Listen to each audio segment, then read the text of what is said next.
Simpleng lutong bahay po ng isda ang ibabahagi ko sa inyo mga kaibigan. Ang mga rikado'y simpleng-simple at madali pong hanapin.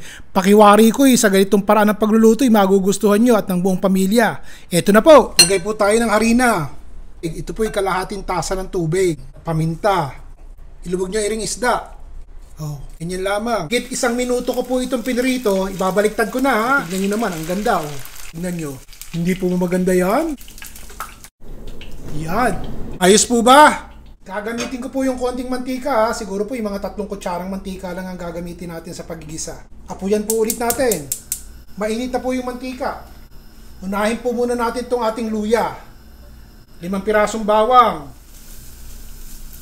Lagyan po natin ng 2 kutsarang toyo. 4 na kutsarang oyster sauce. Kung gusto niyo ng matamis at maalat, dagdagan niyo po ng oyster. Ito po yung 1 tasang tubig. Hayaan po natin kumulo.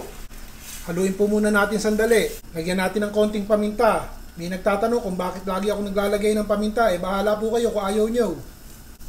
Takpan po natin at hayaan natin kumulo. Alam nyo, sandali nga. Nadagdagan ko po ng 1 tasang tubig ha, dahil gusto ko po yung masabaw. Sige, pakuluin po natin. Habang pinapakulo po natin yung ating sabaw, ito po yung 1 kutsarang cornstarch. Lalagyan ko po ng kalahating tasang tubig, yung cornstarch. O 2 minuto, abay, kumukulo na.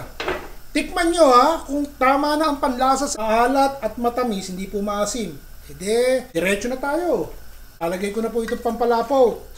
Halo ng konti. At hayaan natin kumulo at lumapot po yung ating sabaw at magiging sarsa ng bahagya yan.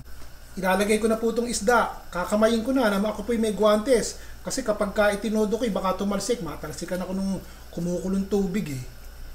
O ayan. Ganyan lamang. Nakita nyo ba? Pagkakain na kayo. Konting siling pula para may kulay naman. Papatayin ko na po yung apoy ha. Lagyan po natin ng kinchay. Magandang kulay. Berde at pula. Panalo. Kumuha po ako sa balkonahe ko. May tanim akong sibuyas na mura eh. O, lagyan po natin. O, ganyan lang. O, haluin nyo lang po ng konti at parang yung sabaw magkasama-sama pumatong dun sa ating isda. Patayin nyo na po at magkalerot-lerot to kapag pinatagal nyo pa. Bahala na po kayo kung gusto nyo takpan. Hindi ko na po tatakpan. At luto na eh. Isang simpleng lutuin na naman to mga kaibigan. Kung gusto niyo pong gumamit ng ibang klase ng isda, bahala po kayo. Basta ang masasabi ko, ito po yung masarap. Kukunti lang ang rikado, mabilis lutuin. Magsaing na po kayo dahil tiyak na tiyak ko, mapaparami po kayo ng kanin.